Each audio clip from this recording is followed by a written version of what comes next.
question, we will discuss. Okay. So question number 3 from practice is 3 and 4 both are from same questions. yeah, this one, list of lists. Okay, see. What's happening here? So L is what? A list with one element 0, right? LA is a list of lists.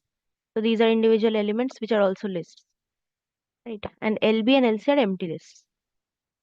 So then in line 4, it is saying for each A in LA. So you are all familiar with how lists work now, right? That we can write this for each block so that will access every element from the list, right? Yes, And there ma'am. are certain list operations like first of list, last of list, rest in it, right? So first does what? If you say first of a list, it will bring out the first element. If you say last, it will bring out the last element. Rest of a list means everything except the first element, and init means everything in the list except the last element. Okay. So for each A in LA, so if I say for each A, first this element will be selected, this entire list. Okay, this first list containing 1. Now for each B in A, that means now this element, we are going to traverse this list now. Now within this only one element is present, that is 1. Right. So for each B in A, LB equals to what? B plus plus LB. So if I write B plus plus LB, that means how is it getting inserted in LB in from the front? Okay. So after first iteration, LB now has what? 1. Okay. Then L is equal to first of L plus B. So this is what? What is this operation? Any idea? 0 plus 1. So first of L is what? Is 0. 0. Right. And B is what? For each B, that B is what? That 1. Element Right. 1. So it is not a list. Okay. It is an Yes. element. That's why we are able to do arithmetic operations. So this is 0 plus 1. Okay. So for each B in A, first we will append that to LB. Then in L, what we will do is first of L plus B. Okay, then again this loop will run. So now since A does not have any more elements, so we will go to the outer loop again, outer iteration. It will fetch the next element in LA, which is right. So after first iteration, LB is what? Is it just 1 or is it a list 1? The element in Just List 1. 1.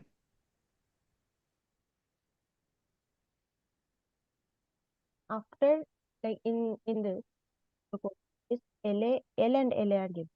List L has 1 element and element of list L is integer, whereas element LA is list. Now elements of LA are denoted as A.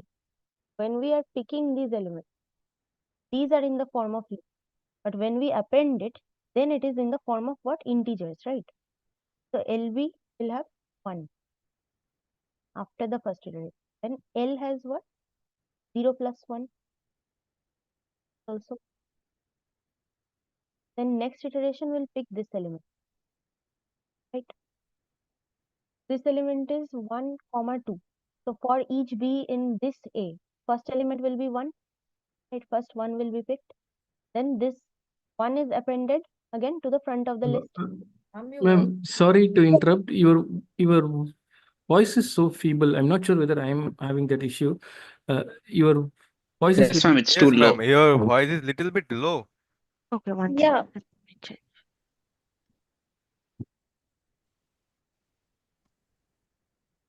Is this better? Yeah, no, it's better. Now it's better. Okay. See. Now next iteration when we pick this element, right? 1, 2. So now for Ma'am, each B in A. sorry to Okay. interrupt you, but please can you explain again from starting? Yeah, I'm sure. sorry, but No issues. See.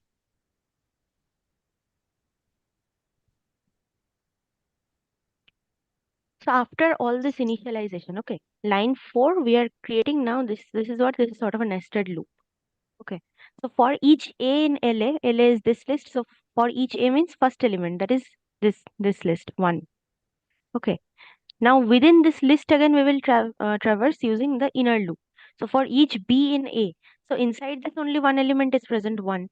So that element you are going to append to the front of the list LB. LB is empty list. So first iteration LB now becomes what? This, right? Now L is equal to first of L plus B. So this is an arithmetic operation, right? That means it cannot be performed on lists. It is performed on elements. So after this, it will be, what is first of L? 0, right? L has only 0 present in it. So first of L is 0 plus B. B is what? 1. So L will have what? 1. 0 plus 1 is 1. Now next iteration, you pick this element. Okay, 1, 2. Now for each A in LA, now first element is what? 1 inside this list. And for each B, okay, so this B is what? This one. Now LB equals to B plus plus LB. That means 1 will be appended Ma'am, where? Yeah. ma'am, for each B in A, then the element inside first element gets over, then you will go to LC, no? See, this one, this, wait, LC is inside or outside this? Actually, my screen has a little problem over here, so I cannot see. Like in line 11, between line 10 and line 11, is there are there 2 curly braces or 1? One. Only 1 curly brace is there. So this loop starts here and ends here, right? And this one is starting here and ending here. Yes, ma'am. Okay. So after first iteration, this part is over. Then you have to go to LC. Okay. Before picking this element, then you go to LC. LC, you have to append LB to the front, right? So when I append LB, will it be in the form of a list? Since we are appending what? An entire list, right? So LC will contain, after first iteration, what is LC containing? LB at this point is this 1. So will LC be a list of lists or just a simple list? List of list. List of list. Lists of lists, right? So LC will contain this. And then again you reinitialize LB. That is LB is again empty. Okay. Now second iteration again for each A in LA, you pick this element, list 1, It is a 2. loop, right? Why are you going to directly, ma'am? Sorry? I mean, it's a loop, right? First, we have to complete the L loop first and then See, go to this LC, right? inside, no, in this inside, okay, inside this, for each B in A, this bracket starts here and ends here. This inside loop is over, right? Because the first element that we picked, this A, has just one element. So this loop will just iterate once. Then you have to go to these 2 lines and then you go to the outer loop next. All of this is inside the outer loop, na? This LC, LB, everything up to line 10 is inside the outer loop. Okay, so for every iteration, this LB, LC, these updates will happen. It's not like a while loop because why it is not repeating, ma'am? It Like will repeat. inside. See, it Either will repeat. When I go to the next element, like this one, okay, 1, 2. Now for each A in LA, when I pick this element, 1, 2. Now for each B in A, now there are 2 times this inner loop will repeat. Since there are 2 elements in this, 1 and 2. Okay, but after that again I will come to line 9, line 10 and then again go back to the next Okay, iteration. okay, yeah, now I get it. Okay, Okay. understood. Yes, So yes. every time, for every outer iteration, LB will be reinitialized at the end. Okay, LB will again become an empty list. See. Now next iteration, pick this second element 1, 2. So for each B in A, LB equals to B plus plus LB. Right? So now LB is what? We reinitialized it. Right? Empty list. So when I do the next iteration, what will LB again be? It will contain one as one separate list and two as another separate. Just at the end of first iteration of this inside loop. Okay. It will contain just one. It was reinitialized here. Right? The first element in LA is the A in LA is now this element 1, 2. Now for each B in A, so first B in A is what? 1. So that you append to LB. Now L equals to what? First of L plus B. What is first of L? L was not reinitialized. What is first of L now? 1. One. So 1, 1 plus 1. 1. 1 plus 1, right? So now what is L? 1 Two. again. It will be 2. Yeah. Okay. Now you go to another iteration since there is one more element present here. That is 2. So now LB equals to B plus LB. So LB is what now? 2. 1, 2. 2 will be added. 1 comma 2 or 2 comma 1? 2, 1. 2. 1 will go front and 2 will come. Yeah. Yes. 2 comma 1. Yeah. Okay. It will look like this since we are appending in the front. Now L will be what? First of L plus B. First of L is what now? 2. First of L is 2, correct? Yeah. Now It will become plus 4. Yes. B. What is B at this point? 2. So 2. 2 plus 2, it is 4. Right? 1 second. Screen keeps getting stuck. Can you see the screen properly? Yeah. I'm having Yes, some ma'am. issues. Okay. Then we can continue. Okay, next. Now you come to LC. Now all elements in A are done, right? Now you come to LC. LC was what? List of list and it was containing 1. Right. Now LC, again you append whatever is in LB in front of LC. Now LB contains what? 2 comma 1. So now updated LC will be 2 comma 1 comma 1. 1. This one, right? And again you reinitialized LB to an empty list. Now next iteration you go, this is third iteration now, outer loop. So we pick this element. Okay, LB is again empty. So for each A in LA, now this is the A. Now for each B inside this, LB again start appending from the front. So first LB contains just 1. Then L equals to first of L. What is first of L? 4. 5. 4. Okay. Yeah. 4 Total 5. plus 4 plus B. Total Yeah. is 5. 5. Okay. Again next iteration. What is the next element? 2. Yeah. So first append that So, to LB. So 2 comma 1 again.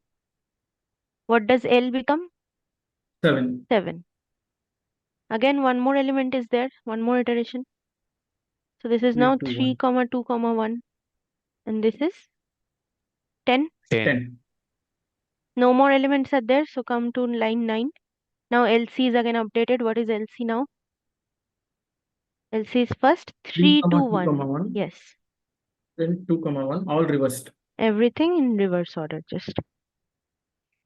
Okay. And again you reinitialize LB, but there are no more elements in LS. So this is the end result. So what is the question asking? What will be the value of L at the end of execution? So it should be option B. Is this clear? Question 3, whoever asked, clear? Yes, ma'am. Now see question 4. What will be the value of LC at the end of execution? So this, C.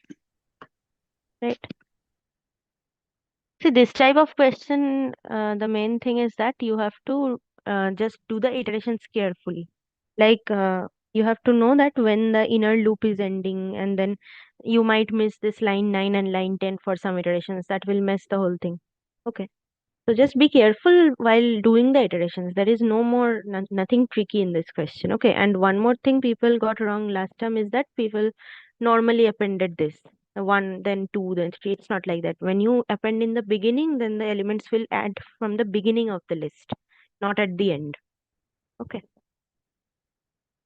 Now, what other question from practice?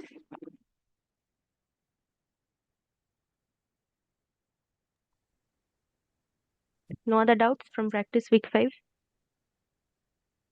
Ma'am, Ma'am, seventh. hello? Yeah. Yeah, actually, I have some problem, because I have never just studied the city before. And even I tried to learn through the lectures, but I was unable to just solve these questions, right?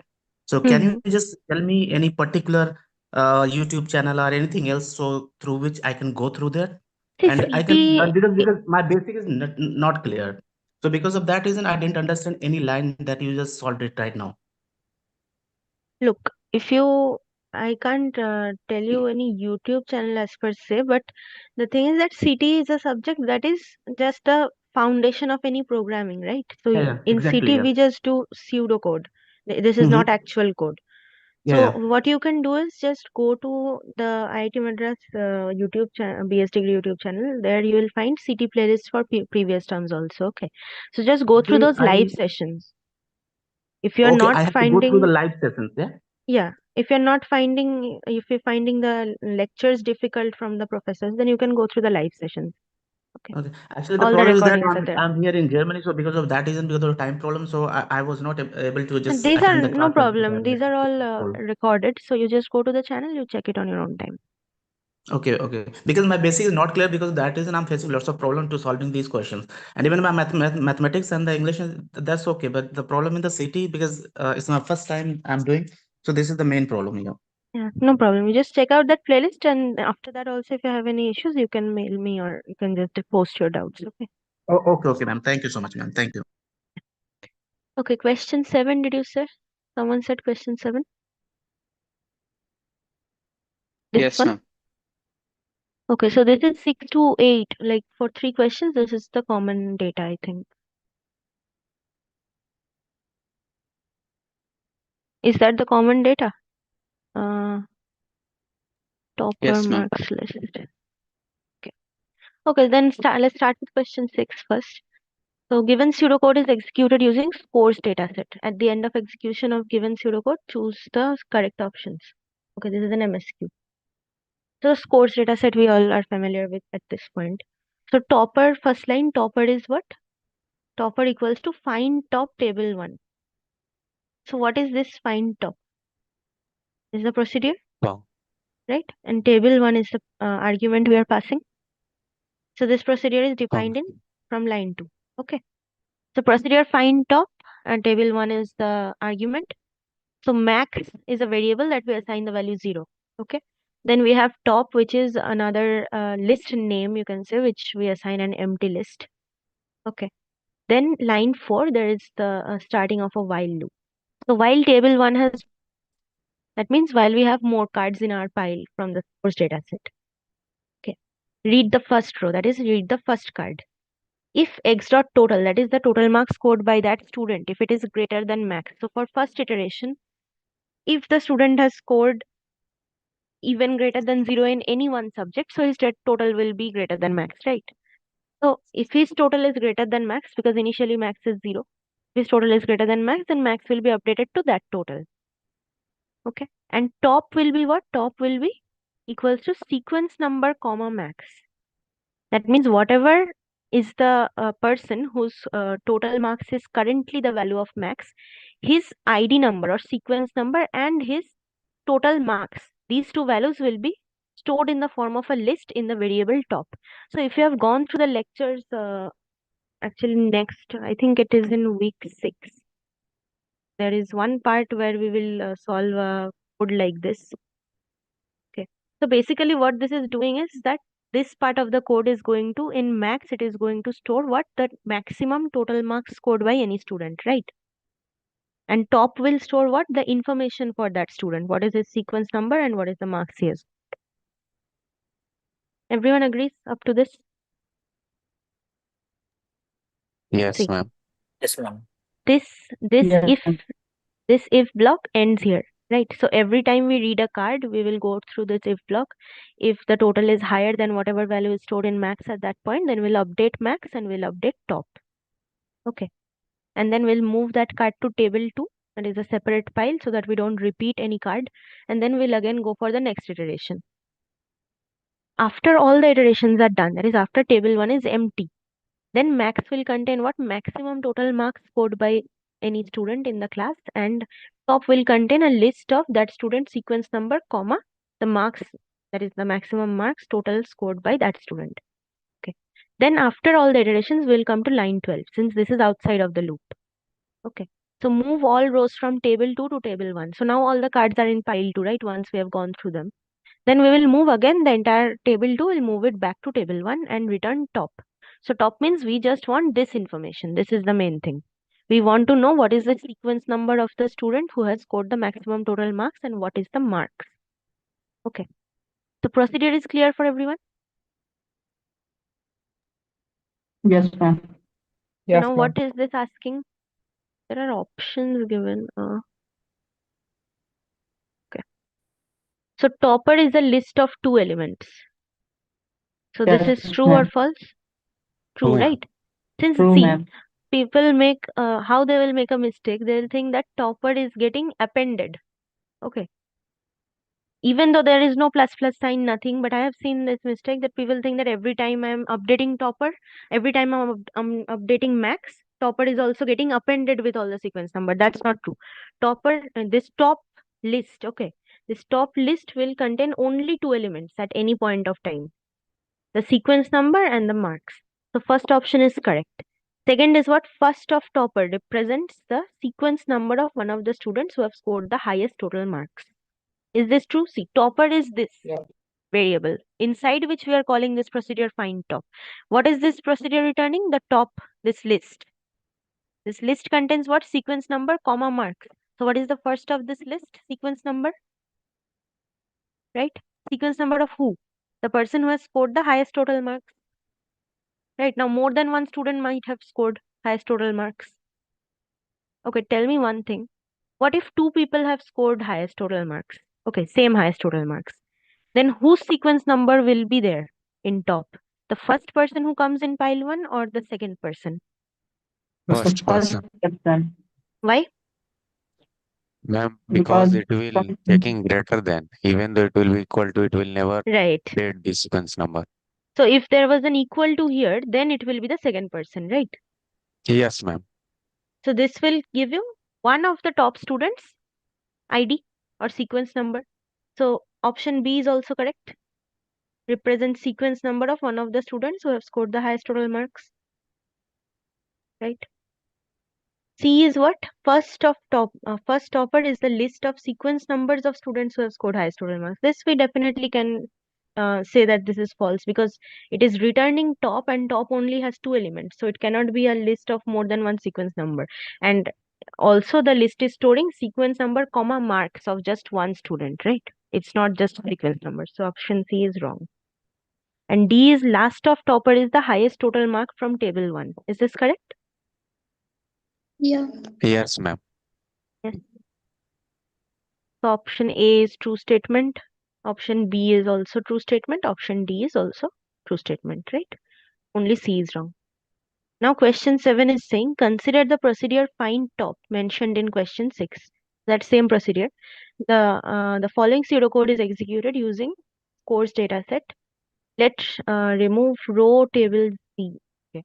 Deletes the row of table with sequence number Z. What will marks list represent at the end of execution of the given pseudocode?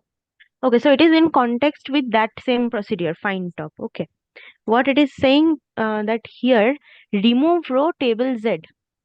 This procedure deletes the row of table. That is whatever table you are passing as argument, it will remove the row with sequence number Z.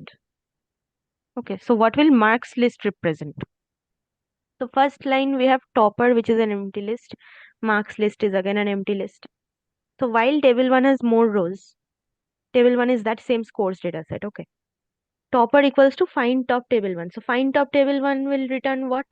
A list of sequence number, comma, max, right? Of the highest total mark scoring person. Now remove row. Table 1, comma, first topper. So table 1, comma, first topper. So this is our scores data set. And first topper, whatever his sequence number is, right? So whatever his sequence number is, that row will be removed. That means his information will be removed. Okay. And marks list is what? Marks list equals to plus plus topper. So what is this doing? Topper is an empty list initially. Then we are storing this list inside topper. After that, we are removing the row from table 1 itself. Okay, for this sequence number. And then marks list is updated by appending this topper list. So that means if a person with, let's say, sequence number 10 has scored 290, which is the highest total. Okay. So after all the iterations, let's say in the first iteration, okay. First iteration when I do, topper will be what? This person, right? Then I remove this person's row from the table itself. Then marks list is updated. So now marks list contains what? It is List within list. 10, 290. Okay. Yes, ma'am. But then when I go for the next iteration, since there are more cards, but this card is now removed. Okay, so instead of writing that move it to pile 2, we are using this function, remove row. Ma'am, So one at second, could you once again to go 2 steps back? this line 3 you're asking? No, yeah, ma'am, line 3 to line 4. I'm not See, able to understand. let's say first table 1 is just our scores data set. Okay. Now what is find top doing? It is returning the sequence number, comma, the maximum marks scored by the student. One student, right, who has scored the highest. And that information, this list, this sequence number, comma, max, this list, we are storing in the topper variable. Okay. Now, see, in the previous code, every time we read a card and all the operations are done, we are moving it to pile 2, right? A separate pile. So instead of doing that, here we are writing this procedure, remove row, table 1, comma, first topper. So what does this procedure do? See, remove row deletes the row of table with sequence number Z. That means if the person with sequence number 10 has initially scored the highest marks in all of table 1, so his information will be stored in topper, right? In the form of this list. Then we will take his sequence number, that is 10, and we will remove that row from table 1. So instead of shifting it to a separate file, we are just removing that row. Okay, and then marks list is updated by appending the topper list information, whatever it is.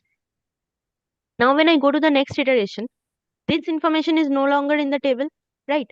So what will I find? Madam, why we are removing that one?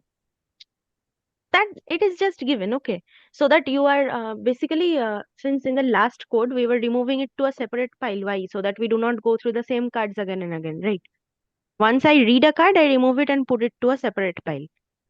So I have read this person's Ma'am, card. I it know is that saying first of topper. That means we should only remove the sequence number and store the marks. I'm no, thinking like. what it is saying, see, read the question carefully. Remove row table, comma, Z. This is the procedure. This deletes the row of table. So here that is table 1 with sequence number Z. That means the sequence number of this person who has scored the highest marks. His entire row will be deleted from the table. Sequence number is used to identify that row. Okay. But we will delete the entire information in that row.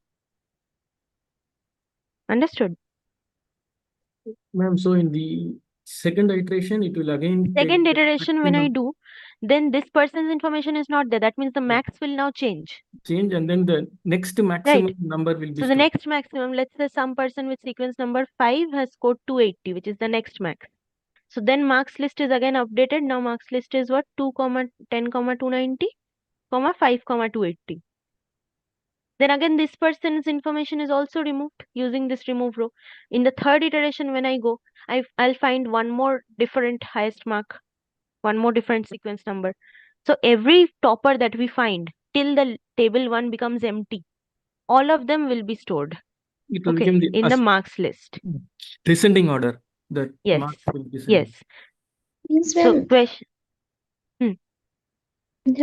means information will in mark sheet and then remove table, right? Yes. See, just let's say think for a small data set. Okay. Let's say this is the course data set. It has, I'm just writing it in the form of a list of lists. Okay. Let's say these are the 5 students whose information is present. First student sequence number is, let's say 5 to 10. His sequence number is 5. He has scored total marks 210. Next student sequence number is 6. He has scored total marks 230. Third is sequence number 7. Scored 250. Fourth is sequence number 7. Scored 270. And fifth is sequence number 10. Scored 290. Okay. If this is the set, if this is table 1, then for the first iteration, who is the highest? This, right? This is the topper.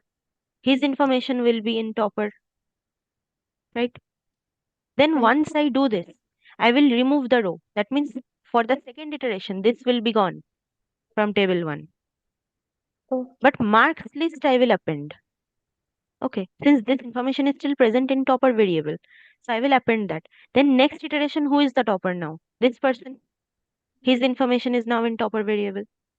Once this information is stored in topper using this find top procedure that we just saw, then you again remove this person's information and store it in marks list, append it, just like I did. So add, you tell me, if there are 5 students, how many entries will be there in marks list? 5. 5. 5 entries. That means every person will be a topper at some point, right? Yeah. If there are 10 different marks, every time I take out a card, a new topper is there. So at the end, when there is only one person left in table 1, he is the topper, right? So all those marks are being stored in marks list. This sequence number comma marks. So question is asking what is Ma'am, mark? it's like a list of list which is removing first of topper, right? It is not First of removing topper first means of topper. See, first of topper is just the sequence number. Okay, that is used to identify which row I need to remove from table 1. That okay. is, Oh, if sequence number of the topper is 5, so I have found that person. Now I'm going to remove that person's entire row from table 1 before I do the next iteration. Next iteration, I'll find a different topper now. yes, ma'am, understood. Okay. So it is asking what will marks list represent at the end of execution.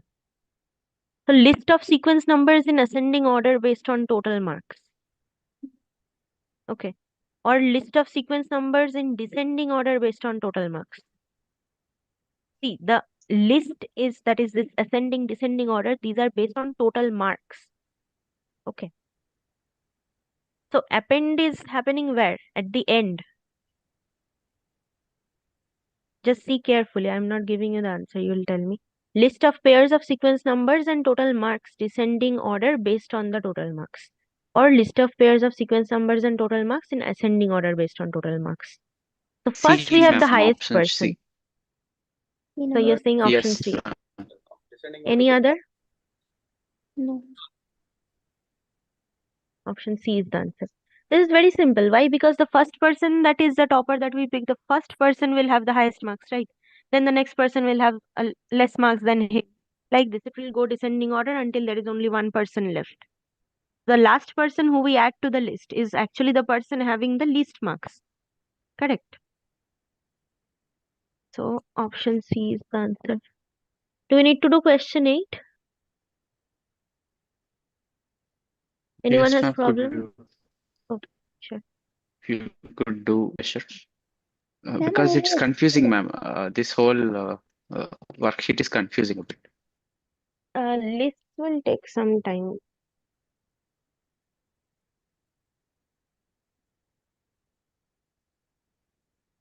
If anyone has like a problem, please ask. Ma'am, it's not. Yeah, we'll solve this. No. Then we'll see what other problems there. Look, this question is saying what? Consider the marks list created in question 7. So now we know what marks list contains. Okay. It is a list of lists containing, and where individual element is what? A separate list containing a sequence number and marks. And all of these are in descending order of total marks. So consider marks list. What will top list represent at the end of execution of this pseudocode? So top list is what? Initially empty, right? Then we have a counter variable which is assigned the value 1. Okay. Then line 2 max equals to last of first of marks list. Okay. So first tell me what is first of marks list? The person having the highest total marks and his sequence number, that element, right? That is in our yes. example, it was 10,290. This person, right? And last of this is what? Just the total marks, right? So max will contain the highest total mark in class. Yes or no? Yes, Yes, ma'am. Now third line for each pair in marks list. That is, now we are going through the entire marks list. Okay. If last of pair is not equal to max, that is, if any person, that is for every element whose marks is not equal to this 290, then max will be that. So tell me, how many times will max change if I have 10 elements in marks list and all of them are different? 10. 10. 10 times. 9 9 times. times. Sorry. 9 times, right? Because max is first initialized to the first element. For the rest of the 9 elements, it will keep changing. So at the end of execution of this if ends here, okay, and this for each block will end at the end here. So what is happening first? If it is not same, that means let's say the next student has scored 280. So not same, that means max will be now updated to 280 and counter will be incremented by 1. So counter becomes 2. Okay. If now you come here, if counter is less than 4, top list is equal to top list plus plus first of pair. Okay. Let's do one thing. Let me write that. Let's just take an arbitrary list so that you can picture it.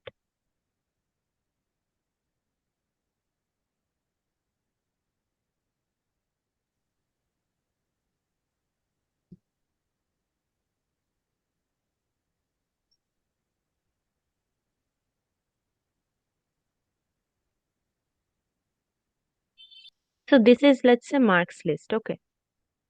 Correct. This is in order of descending order. Fine. Counter is 1. Now let's execute this. What is max? Initially, max is 290. Now for each pair in marks list, that is each of these elements.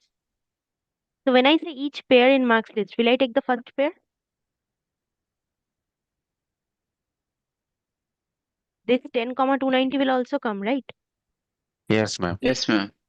But it is equal to max. The last of this, that is 290, it is equal to max. So will max be updated? No. Right? Because this condition is violated, this if condition is violated. So you go to the next if. If counter less than 4, top list equals to top list append first of pair. So counter is less than 4, counter is what? 1 initially. So top list is what now? 10. 10. It contains list 10. List of list 10. This. Right?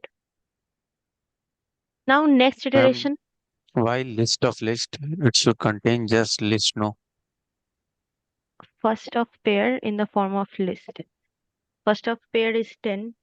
It should be just 10.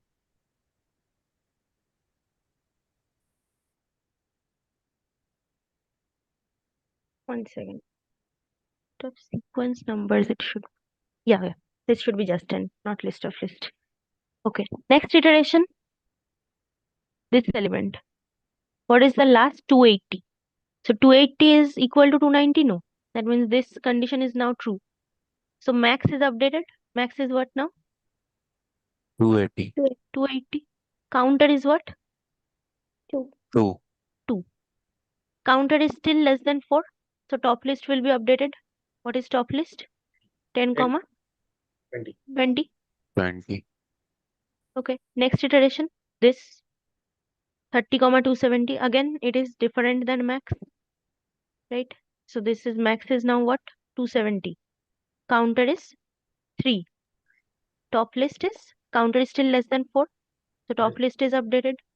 10, 20, 30. Okay, next element 40, 260. 260 is not equal to 270. So now max becomes 260. Counter is 4. Now this condition is violated. 4 is not less than 4. So top list will remain this. Okay, it is asking what will top list represent at the end of the execution of the given pseudocode.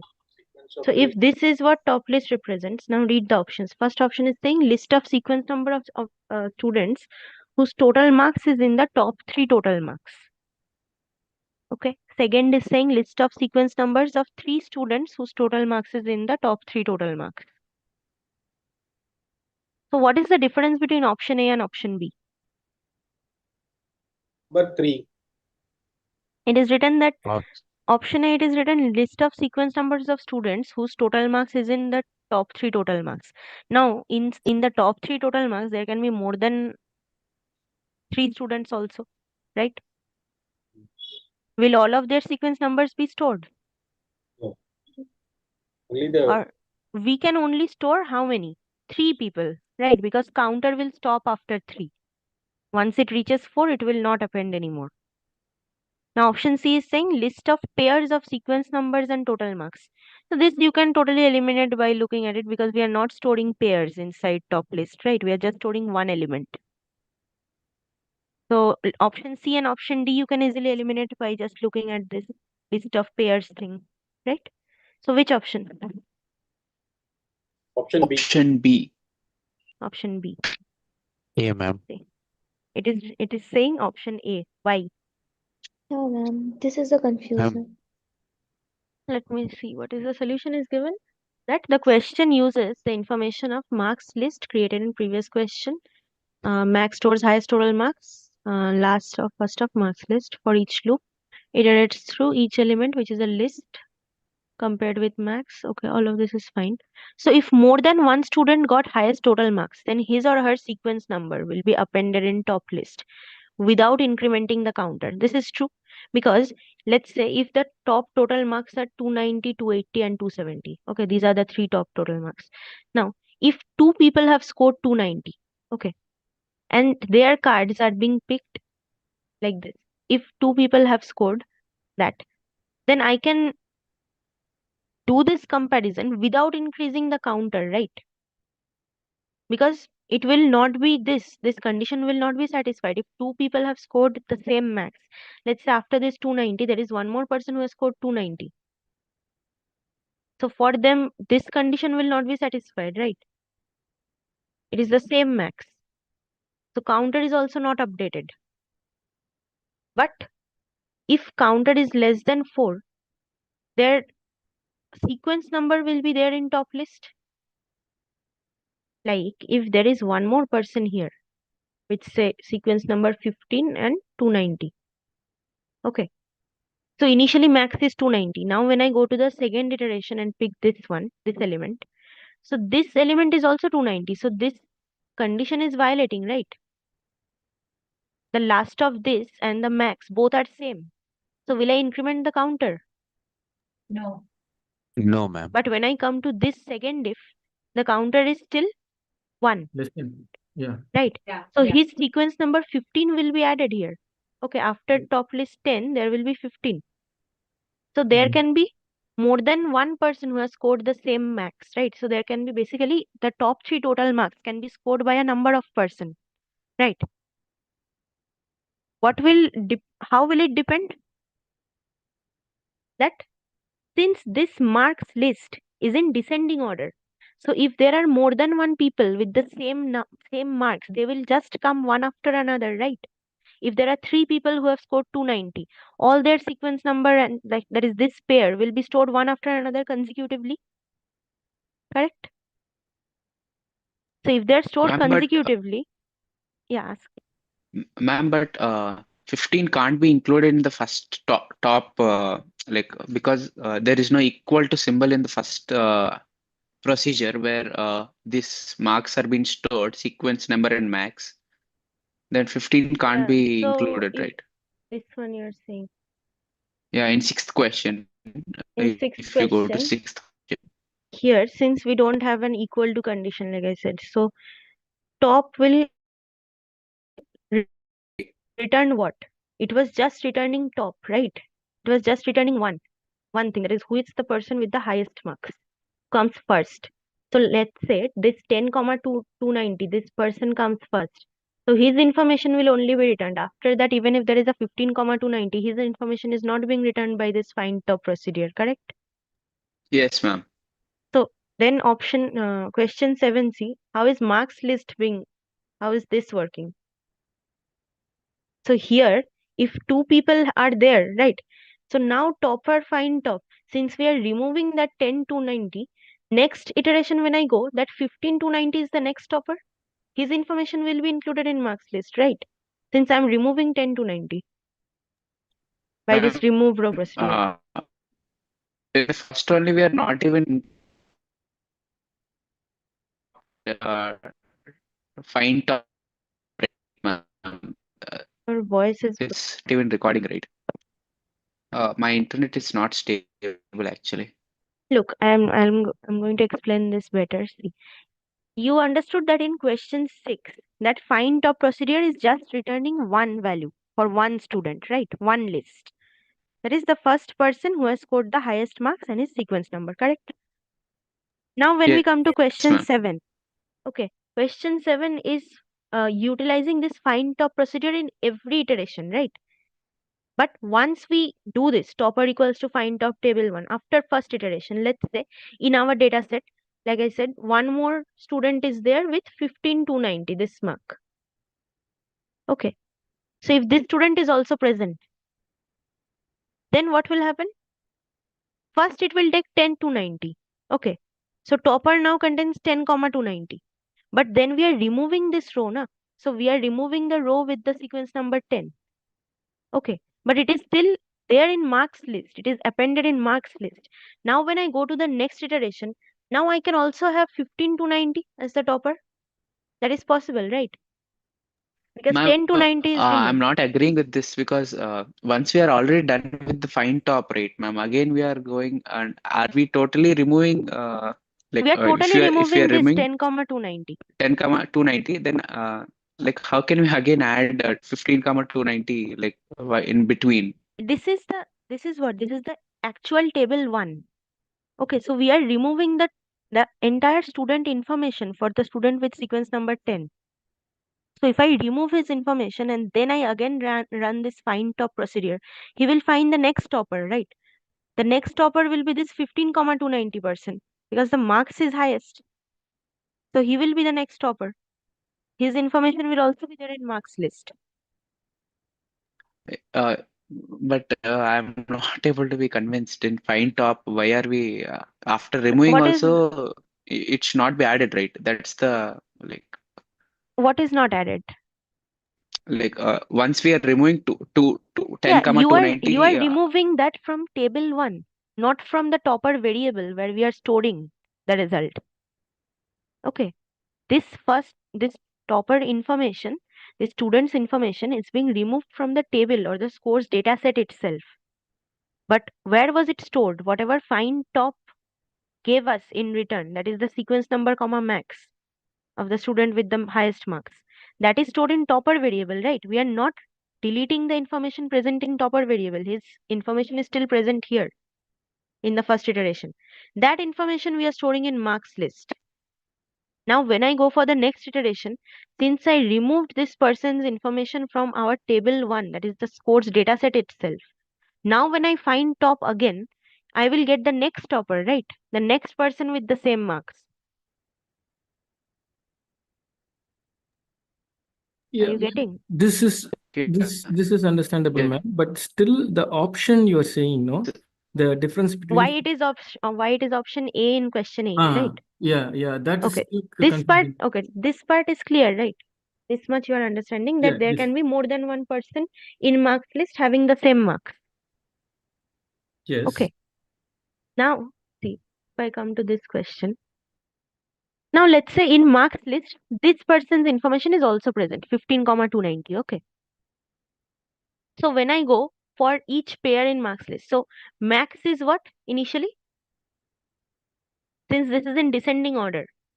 Yes, Okay, descending order means this 10 and 15. These two students' information will come consecutively since they have the correct, same total marks, correct. right? So when I go for line 2, initially max I am initializing as last of first of marks list. So max will be 290. Okay. That 290 is coming from here, the first one in marks list, the first pair. Now for each pair in marks list. So first pair I will pick 10,290. Max, what is this? It is not, it is equal, 290 is equal to 290. So counter is not being increased, right? So I will come to this if. Counter is still 1. So I will enter his information. So initially top list will contain what? 10 after first iteration. Now when I go for second iteration, okay. If Okay, last, now you pick the next pair which is 15,290. correct. But again 290 is same. So this condition is violating. So first this if we will not enter this if block. That is counter is once more not increased. So when I come to the next if is counter less than 4, yes. So you will add this person's sequence number also. So this becomes 10, 15. So there can be 4 different people also who have scored 290. All their sequence numbers will be present in top list, but the counter is not getting increased even once. Okay. So counter will be increased when the marks changes. So there can be, let's say, 5 different people who have scored 290, 10 different people who have scored 280. Okay, all of their sequence numbers will be present in your top list. Only when will it stop? When the counter reaches 4. Counter will change how many times to reach 4? 3 times. That means top 3 highest marks. So there can be any number of students who have top 3 highest marks, who have scored the top 3 highest marks, and all of their sequence numbers will be present. Okay, ma'am. To understand this better, right? Can you please write an example for option A? If what would have been there? Yeah, if sure. Yeah. Look. Yes. Just have to take a bigger list.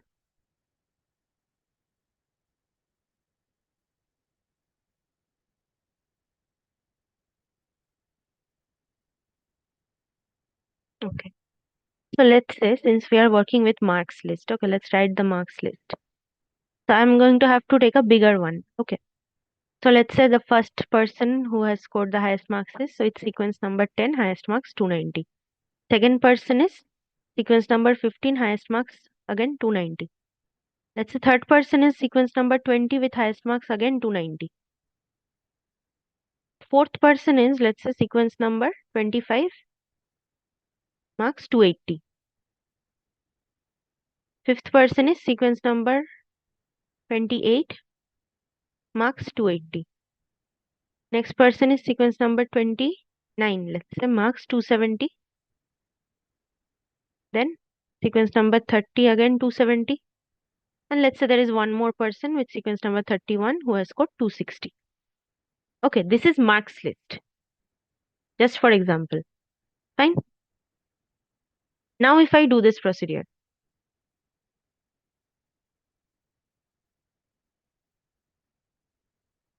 what is max initially? Access 290. Now for each pair in marks list, what is the first pair? 10, 290. there are 3 students who are having that. So last of this pair is 290 and max is also 290. So is the first if getting violated or not? Yes. Right? Only if the marks are different, then I will enter this if block, right? Yes. But since marks are same, I won't increment counter. I'll just go to the next if. So is counter less than 4? Counter is 1, right? So it is less than 4. So top list will be appended with the first of the first pair. What is the first of it? 10. Yes. So now top list is what? 10. 10. Now next iteration. Pick the second element, second pair. What is the last of this? Again 290. Will I enter the first if block? No. No. I'll again go to second. The counter again remains 1 only. Yes. So top list is now what? 10, 15. 15. Go to the third pair, next iteration. Same thing will happen since it has also 290 marks. Correct. Now top list is what? 10, 15, 20. 20. Now next iteration when I go, I'll see that now the marks is 280. So 280 is not equal to 290. So now I will enter the if block, right? Yes. Now max is changed to what? 80. 280. Counter is what now? 2. 2. Is the counter still less than 4? Yes. Yes. So I will increment. I will append here 25. 20, 25. Now when I go for next iteration, what is this? 280. Max is also 280. So first if is again violated. Still so counter is remains 2, 2. and then it will be 28. So this 28 will also get appended here. Yeah. Now when I go for next iteration, now the marks changes to Counter will 270. increment. Counter will increment. So counter will again increment to 3 and max becomes what? 270. Yes. But counter is still less than 4. So again we can append 29 also. Next 30 will also get appended. But will counter increase when I append 30? No. No. Counter remains 3. So 30 is also appended. Next iteration when I go here, 260. Counter The incremental. 260 is not equal to 270. Yeah. New Counter max is is 4. what? 260. Counter is 4. 4. Now this condition is Exit. violating. 4 is not less than 4. So we will stop appending to top list. So see, there are 7 different students who are there in the top 3. All of their marks, all of their sequence numbers are in top list. Okay. Is So this clear it's not now? only 3. Yeah, yes, ma'am. No, Yes. it can be any number. Correct, Okay. correct. Since as long as they are having the same marks as max, it is not getting counter is not getting incremented. So we Okay, can good, keep good. on adding them to top list. Yeah, got it. Thank you, Okay. thank you. Ma'am, I So have a doubt out of this. Can I ask, ma'am? hmm, Actually, I had paid in the evening, ma'am, but it is showing payment is failed. So what should I do now, ma'am? Do I need to pay again? for what? For quiz two, ma'am. For the other quiz two, ma'am. That I cannot help you. It will be better if you ask you, sir. Or you can mail to operations. They can, yeah, you have the support mail, no? Yes, ma'am. itmadras.ac.in. Just mail there. They will sort it. If they don't reply, then you can mail Piyush, sir, or Ma'am, me. can you please share the solution PDF in the chat box? Because they are not providing the solution PDF after Okay, yeah, going over. I'll. Ma'am, if they don't reply, for whom If I they should don't reply, just give me a mail, okay? Yes, ma'am. Okay. Yeah, I'll provide this PDF. So question 6, 7, 8 clear for everybody, right? Anyone has any doubt? Clear. Okay. Any other question from practice assignment? Or should we start week 6? Anyone, any doubt from practice? I say you try these. Okay, these questions, if you are able to solve yourself, then only you'll be able to solve them in quizzes, right? If I solve all of them, you will not learn anything. These examples that I'm making up, I am also making up right now only. So you also have to think this way, that what can be a suitable example to run this procedure on. Okay. Ma'am, absolutely. So these Yeah, things, ma'am. just keep practicing. Ma'am, revision session will happen now before quiz 2 or not? Sorry, I'm not able to hear you. Yeah, before quiz 2, revision sessions will be conducted, no? Yes, Or of not? course. Revision Excuse me, session will ma'am. be there before Yeah, just quiz like 2, before end qualifiers. term. Yeah. Excuse me, ma'am. I do have doubt in activity questions, ma'am. Activity question week 5, right? Yes, ma'am. Week 5. Activity question number 5. Activity question 5. Okay, let me share that. Second.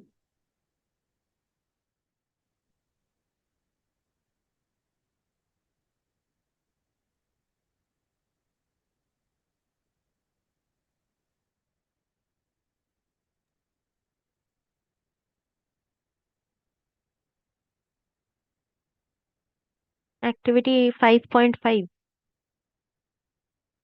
This one. Yes, ma'am. Which question? I'm starting. Procedure. This is in order. Yes, ma'am. Yes. Oh, there are only 3 questions. Okay. L is a list. Okay. So length of L returns what? Number of elements in L. So if a list has 3 elements, the length is 3. First returns, I told you, first element of a list. Rest returns what? Everything except the first element. Right? Yeah. So what is the procedure doing? Procedure name is in order L. L is the list we are passing as argument.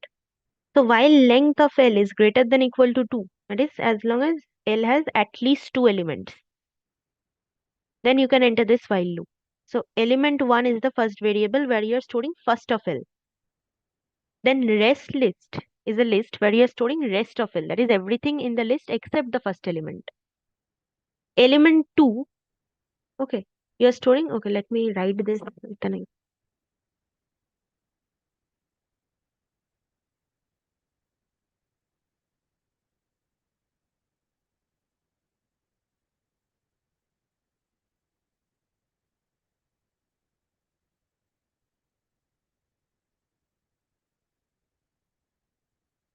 See, basic list operations should be clear for everyone. Okay, this first, rest, init, these things.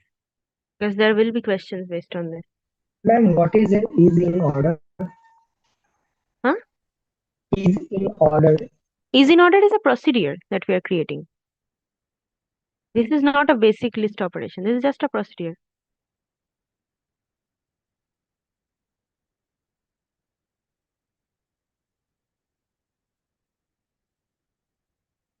Okay, can you see the Word doc?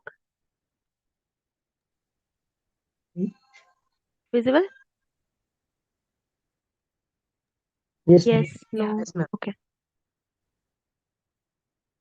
Okay. See.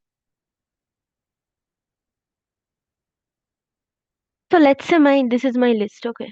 1, 4, 9, 6, 7.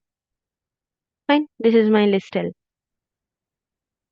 So this is saying the procedure, let's say I'm passing this list as argument. So while length is greater than equal to 2, what is the length of this list? What is the length? 5. 5. 5. That is greater than equal to 2. So fine, we'll enter the while loop. Element 1 is equal to first of L. So what is element 1? 1. 1. 1. Okay. Rest list is rest of L. So what is rest list? 4. 4 to 4, 7. 9, 6. 4, 9, 6, 7.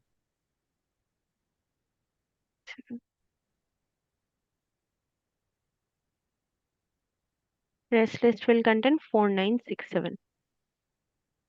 But Then ma'am, the element, length of L already given. It's where 3. is it given? It is It's just an 3. example it is given here. Oh, Okay, this is not the actual one. This is just to show you what the procedure and what these functions do. Okay, element 2 is first of rest list. That means 4. 4. If element 1 is less than element 2, then return false. So element 1 is 1, element 2 is 4. So it is less. So this will return false. Okay. This bracket is Yeah. closing for the if. Okay, this is not the while bracket.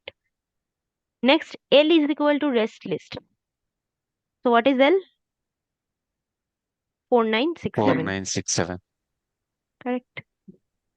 Now you will go for next iteration. What is the length? 4. Still greater than 2. Right? So now element 1 is what? What is first of all? 4. 4. What is rest list? New rest list? 9, 6, 7. 9, 6, 7. 9, 6, 7. Correct. What is element 2? 9. First of rest list. 9. That is 9. Is 4 less than 9? Yes. Again return false. Now what Ma'am, is L? Yeah. ma'am, I want small doubt, ma'am. Hmm.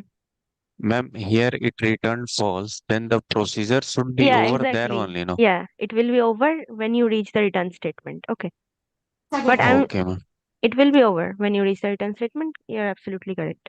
So if I'm just doing this, I'm continuing with this because I didn't know what the procedure was, so I took this example. I should have taken a list where the element 1 less than element 2, this condition will not be satisfied. Then it will be better. But since we have started with it, so let's just go with it. Okay. Okay, ma'am. So next, L is now what? What is L? 9. Okay, let's since right, 3, it is 3. better. It is better to just do it with a different example.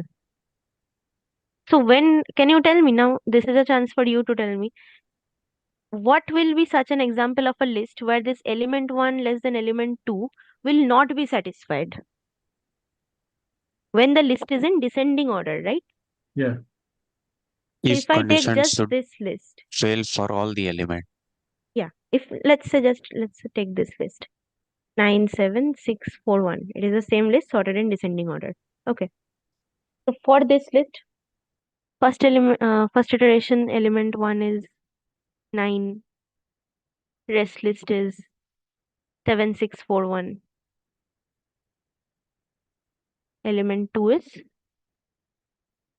7. 9 less than 7? No. So no return statement. L will be what? 7, 6, 4, 1. Okay. Now next, second iteration. What is L? Length 4. What is element 1 now? 7. 7. What is rest list? 641. 641. 4-1. What is element 2? 6. 7 less than 6? No. So again, no return statement. Third iteration, what is the length of L now? L is equal to rest list. So what is length? 3, Length is 3. right? Length is 3. So I can enter the while block again for the next iteration. What is element 1? 4. Element 1 is 6. First of L. Ma'am, It is already 6, 6 right? is processed. Okay, sorry. Yeah, yes, yes, ma'am. Sorry. Okay. Sorry. Now rest list is what? 4,1. 4,1. What is element 2? 4. Oh, yes. 6 is not less than 4, so again no return statement. L is rest list, so L is 4,1. Now will I be able to do another iteration? What is Yes, length ma'am. of L? It is 2. 2. So since our condition is what? Greater than equal to 2, right? So I can do one more iteration. Yeah. So fourth iteration, if I start, element 1, what is element 1? 4. What is rest list? 1. Just 1. What is element 2? 1. 1. So 4 is less than 1? No. So still I cannot return false. Okay. Now what is L? Just 1. L is equal to rest list. So after this, can I do any more iterations? Now the length of L is 1. So it is now less than 2. Right? So iterations end, I will return true. Understood? The working is clear? Anyone has any doubt in the working of the procedure? See, if this example, if No, we ma'am. worked with this example, it will stop after the first iteration only, okay? Because once we reach a return statement, then procedure ends there. Okay. Since for this list, the element 1 in the first iteration, element 1 was 1 and element 2 was 4, right? 1 is less than 4, condition satisfied, you do return false, procedure ends. Okay, that's why I took the different list. Now let's see what are the question.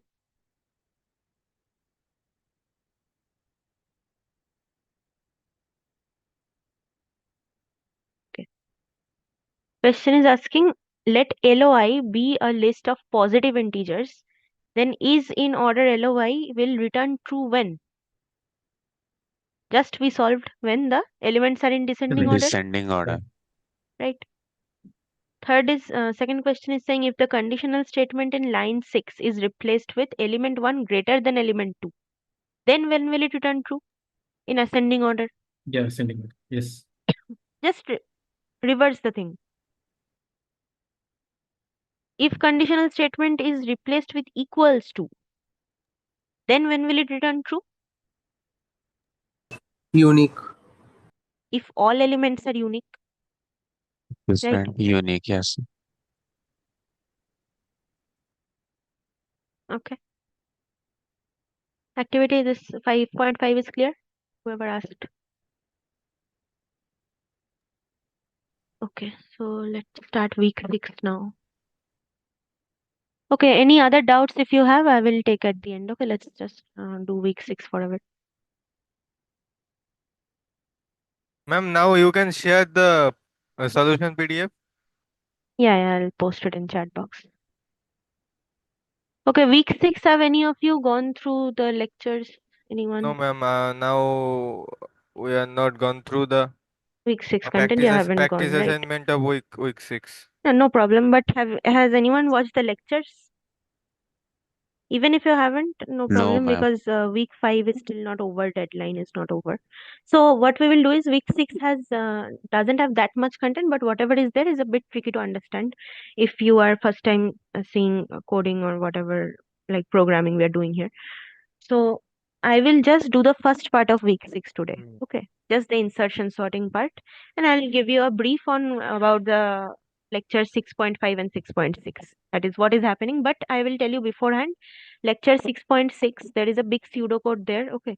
It might be a bit difficult for you to understand, but there is no need to be scared. Okay. Even if you don't understand it on the first try, that type of question will not come. Okay. It is just a big example of, I mean, it is a very probabilistic type of question. If you go through the lectures, you will understand that it is not even a foolproof method what we are trying to achieve there. But I will give you a brief of what is happening so you will understand what the procedure is about. Okay. If you are not understanding it at the first go, just go through it 2 or 3 times, it will be clear. Okay.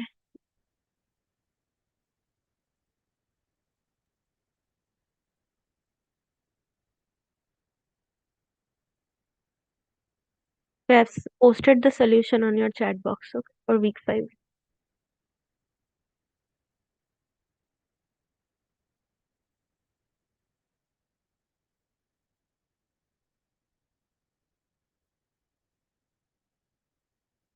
Can you see my screen?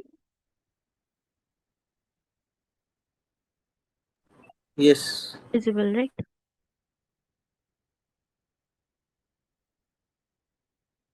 This is very important, the part we are doing now. This is the most important part of week 6.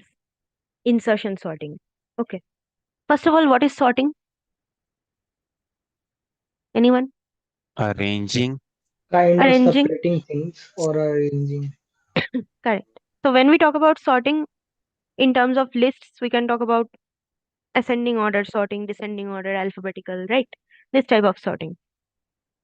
Now, when you actually go on to learn programming languages like Python, C, whatever you learn, you'll see that sorting, there are different ways to do sorting. Okay, multiple algorithms are there. Insertion sort is just the beginner level algorithm that we use. So there are sorting like insertion, selection sort, bubble sort, merge sort, quick sort. Lots of algorithms are there. Now, why do we need so many algorithms if we are just trying to sort a list in ascending order? If one algorithm can do it, why do we need so many? All of them are doing the same job, right? All of them are just arranging in a certain order. So we need so many algorithms because all of them have different timing complexities. That is, all of them take different amounts of time to do the same job. Like insertion sort, whatever time this takes, there is one more algorithm you will learn later on, quick sort, that will take a very less time than this. Okay, but that is a more complex procedure. So this is why we have a number of different sorting algorithms, which you will learn when you do a programming language. Okay, currently we are just going to do insertion sort. This is the easiest one. So what happens in insertion sort is first we have a list. Okay. Now we have a list of, let's say, jumbled elements. They are not in any order. I want to sort this, let's say, in ascending order. So insertion sort, first we will take an empty list. Okay, we will take a second list, which is empty. Now there are two parts to insertion sorting. First part is you will take every element from the jumbled list. Okay, you have to pick those elements. You can pick any element from jumbled list and insert it into the empty list, but make sure that when you insert it into the empty list, it should be in its correct position. Okay, like if I have this list,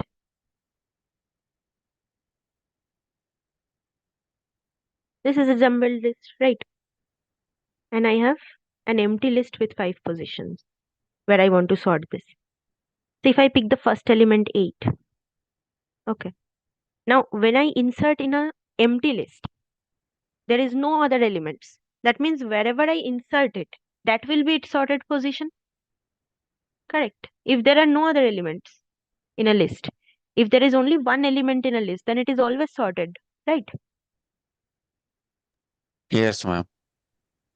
So let's say if I insert 8 in the empty list, so initially the list will look like this. So this is a sorted list. Next, when I want to insert 3, then I have a decision to make. That if I'm trying to sort in ascending order, 3 will come before 8 or after 8. It will come before 8. Right? So it will look like this.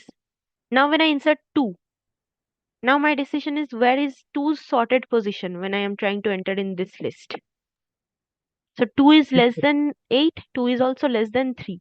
So it should come before 3. Right. Next, when you enter 9, now your decision is you have to check with all other elements that where is 9's sorted position in this list. So 9 is greater than all of them. So 9 should go to the end. And last, when you enter 1 again, check with all the elements where is 1's. Okay, let's instead of 1, let's take 5. If I take 5, so 5 is greater than 2, greater than 3, but it is less than 8. That means 5's sorted position is somewhere between 3 and 8. So you have to enter it here. This only is insertion sort, nothing else. Okay, this is it. We are just going to write the pseudocode for this. Is the Ma'am, procedure can you clear? please explain the pseudocode for this? See, Pseudocode for start. I'll go to the pseudocode. But before that, let's understand why we do sorting, why it helps. So sorting a list often makes some computations simple. Like what type of computations we are talking about? If I have a list which is sorted like the scores dataset. Let's say I'm sorting scores dataset based on total marks in descending order. Okay. If I do this, if I pick the first three values from that list, so I definitely know that these 3 are toppers since it is sorted in descending order, right? So finding the top values or finding the bottom values, these ensure that this is meaningful data when it is sorted. If scores dataset was in a jumbled order, then if I pick top 3 values, will it mean anything? No. But if it is in descending order, we know that top 3 people are toppers because their total marks have to be highest. Okay, this is one example. Again, finding duplicates. So whenever there are duplicate values in a list, is there a rule against having duplicates in a list? Or can I have it?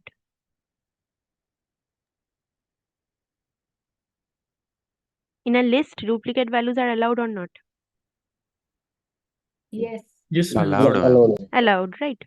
So if I have duplicate values in a list and if I sort that list, then those duplicates will be clubbed together, right? They'll come one after another. Right. Yes, ma'am. Okay. So finding duplicates becomes easier when you arrange a list, when you sort a list. Again, you can do grouping. So this grouping part that you see, this top quarter, next quarter, like if I have a group of students, okay, if I want to assign grades to them, A, B, C, D. So top 25% student will get A grade, then next 25% will get B grade. This type of quartering, this can also be done by sorting the list because then you know that where the margin is, where you need to draw that line for the top 25%. It is very much easier to see this kind of data or analyze this kind of data from a sorted list instead of a jumbled list. Okay, so these are the reasons why we do sorting. So see, it is written over here also. Many clever algorithms exist, but we will look at a simple one. So if you are interested in this type of things, I would ask you, like, since you are all going for data science applications, this type of things. So your DS part must be strong, okay? Data structures part. And data structures, first thing when you learn data structures, you will learn about sorting algorithm. So if you are interested, you can check out that YouTube, you'll find many good videos. Okay. So you can check out these algorithms. These are very fun to understand. So for insertion sort, that is the most simplest algorithm, we will create a second sorted list. Like I said, we will start with an empty list. We have a jumbled list, we will start with an empty list and we will repeatedly insert every value from first list to second list, but make sure that when we are inserting into empty list, it should be inserted into its correct position. So at the end of execution, we will see that second list is a totally sorted list, right? Now we'll see the pseudocode.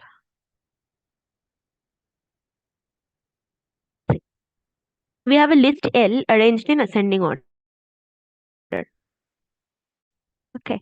So list L is arranged in ascending order. It is a sorted list. They're saying we have a sorted list L which is arranged in ascending order. We want to insert now this is the procedure sorted list insert. This is not insertion sort. Okay. This is a part of insertion sort. What do we learn here? How to insert an element inside a sorted list. Why do we need to learn this? Because in insertion sort, what did I tell you? Every time we insert an element into the second list, it has to be in its proper position. And that means second list is always sorted, right? At every point of time, second list is sorted.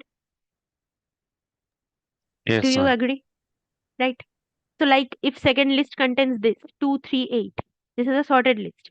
Now from the first list, I want to enter one more element in second list, which is 5, right? So I need to enter this 5 into a previously sorted list, that is this one.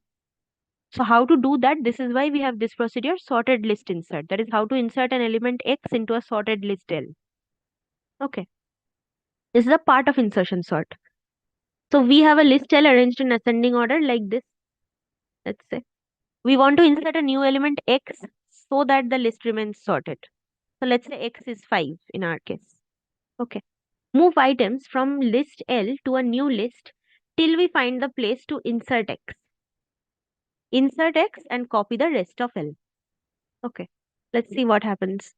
The procedure sorted list insert is taking two things as argument. L is what? A previously sorted list. In our example, this list 238. And X is what? The element that we want to insert here. In our case, X is 5, for example. So first we have an empty list, which is called new list. Okay, it is empty list. Inserted is a variable in which we store the value false. Okay, next, for each Z in L, that is for every element in L, we will traverse the entire list L now. Okay, until we reach the correct position where we can insert 5. So for each Z in L, what is the first Z? 2. 2. This is our L, right? So first Z is 2. If not inserted is true. Not inserted means inserted has to be false. Inserted is initially false. So not inserted becomes true. So if true, that means this is fine. I can enter this if block. Nested if is asking if X less than Z. So X is 5. Is it less than 2? No. Right. So I will not enter this block. Look at the brackets very carefully. Okay, don't mess up this. This if is closing here. This if Ma'am, is once closing again here. nested condition. Once again nested Yeah, I will condition. come. And this for each block closes here. Okay, this is after the for each block. Look, first it is asking for each Z in L. So first Z is 2. Okay, it is now saying if not inserted will be true when inserted is false, right? So inserted is initially false, so not inserted is true. Then I come to the nested if X less than Z. X is the element that we want to insert. What is X in our example? 5. What is the current Z? 2. Is 5 less than 2? No, right? No, ma'am. So I will not enter this if block. So go to the next line. This one. New list plus plus Z. Okay. So I will enter Z into the new list. So new list was initially empty. Now new list contains what? 2. Only 2 2. and 3. Okay. Not 2 and 3, just 2. First Z is only 2. Now go for the next iteration. For each Z in L. What is the next Z? 3. Okay. Is inserted true or false at this point?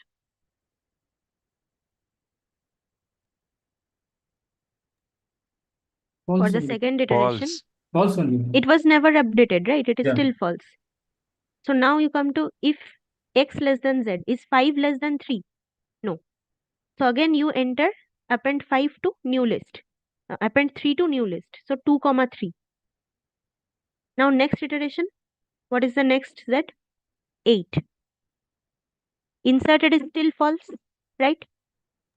Now if X less than Z, 5 is less than 8, correct? Yes. So now I can enter Yeah. this if block. Now new list equals to new list append X. That means now new list becomes what? 2 comma 3 comma 5. And inserted is what? Set to true. Now once this is done, then you come to this place. New list equals to new list plus plus Z. Right. So this will become 2, 3, 5, 8. So this is now in its sorted position. 5 was inserted in its sorted position. Right. Now you can ask me, why is this part present then? Why do we need this? Right. Let's take such an example where none of these conditions will be satisfied. Like if I want to insert, let's say if I want to insert 9. Okay, instead of 5, let's say I want to insert 9. Now I'll run the same procedure but for 9.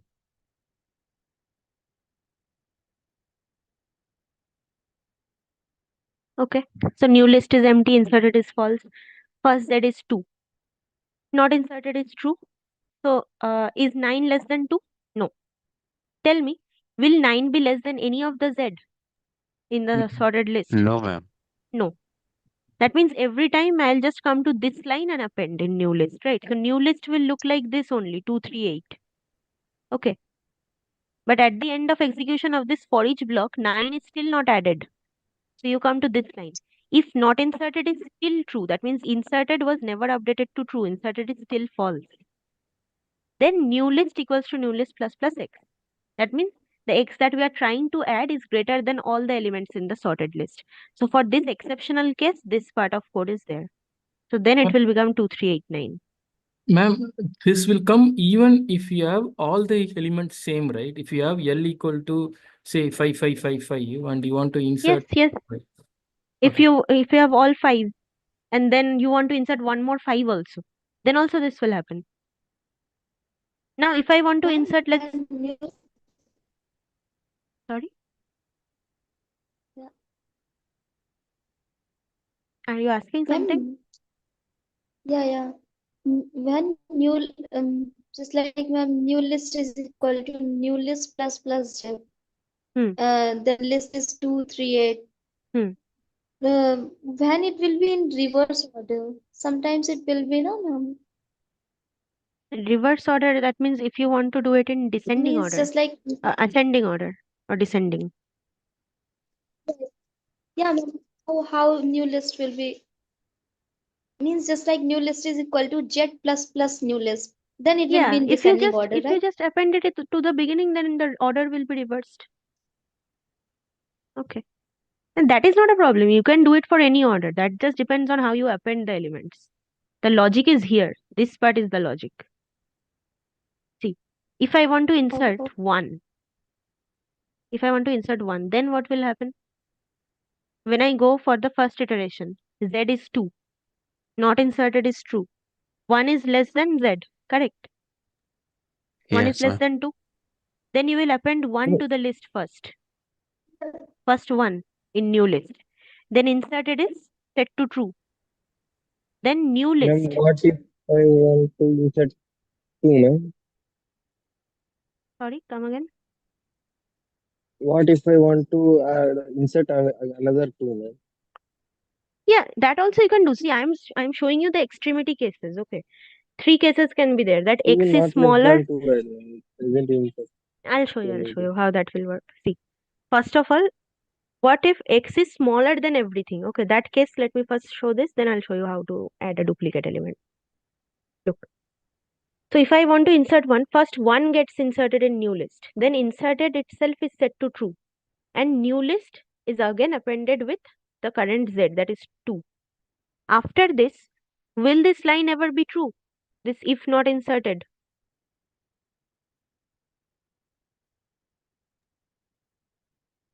This if No, ma'am. block. No, right?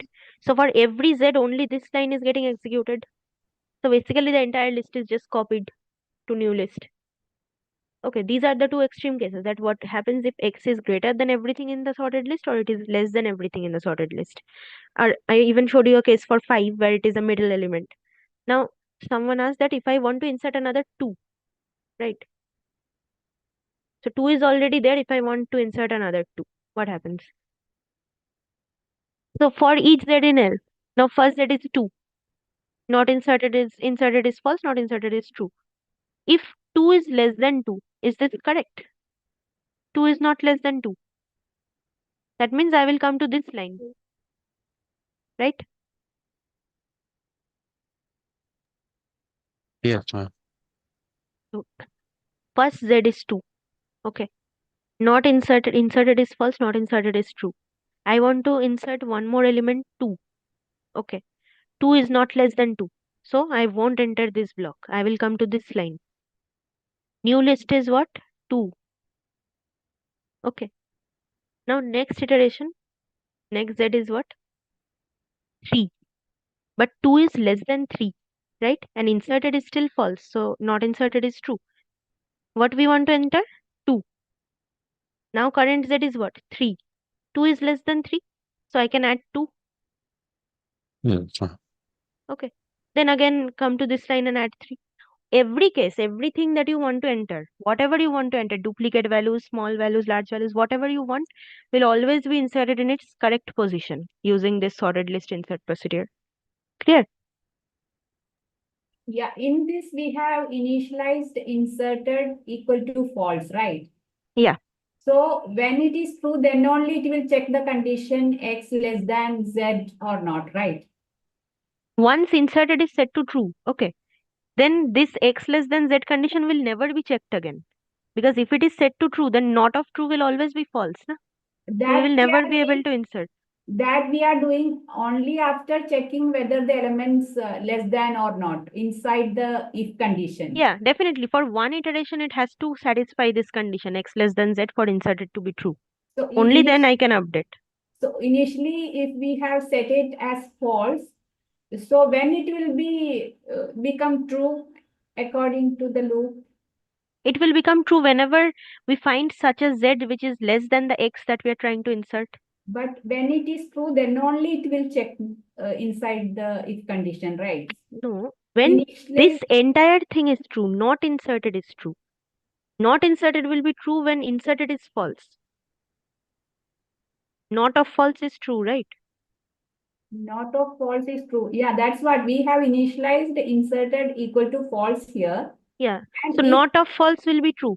Now, if for the x that we want to insert, if we find such a z in our sorted list for which the x is a lesser value, that is x is less than that value, then only I will enter this if block and inserted will be set to true.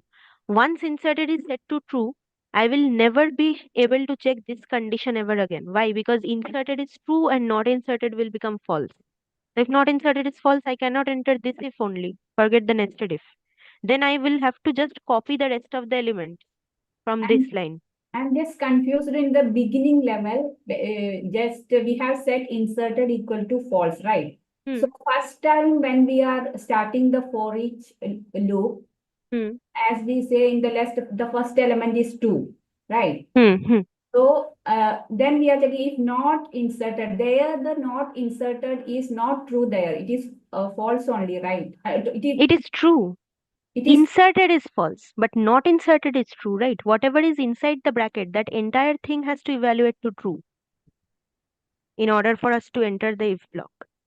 Okay, since we have initialized it as false, not inserted is true inside. Yes, not of false is true.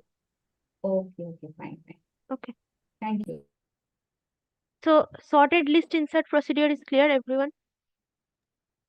Yes, clear. Now see, if this is done, then insertion sort is almost done. Just have to write a few more lines. See, this is it. Okay. Once we know how to insert, sorting is very easy. If you know how to insert in sorted position, your job is 90% done. You just have to call that procedure. So first we have to create an empty list, insert each element from the original list into the empty list, and return them the second list. That is the initially empty list.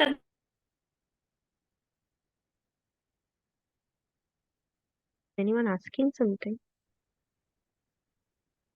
Look, procedure insertion sort. Now this is the actual insertion sort procedure. Okay. And we are passing this list L. Okay. This can be any list. Fine. Now sorted list is what? It is an empty list that we initialize. So first create an empty list, that is this sorted list. This is the list where we will have the sorted list at the end. This is the list that we will return. L is the initial original list that we want to sort, that we are passing as argument. Now for each Z in L, that is for each element in L, inside this sorted list, okay, we will call this procedure sorted list insert. That is inside this empty list, I want to insert the first value Z from L. Understood? Sorted list insert does what? This Z will be inserted in the exactly correct position in sorted list. Right. That is why we saw this procedure. Sorted list insert. The procedure that we just saw. What will it do? It will take every Z from L, that is the original list, and insert it in the correct position in the initially empty sorted list. So at the Ma'am, end of this for each block.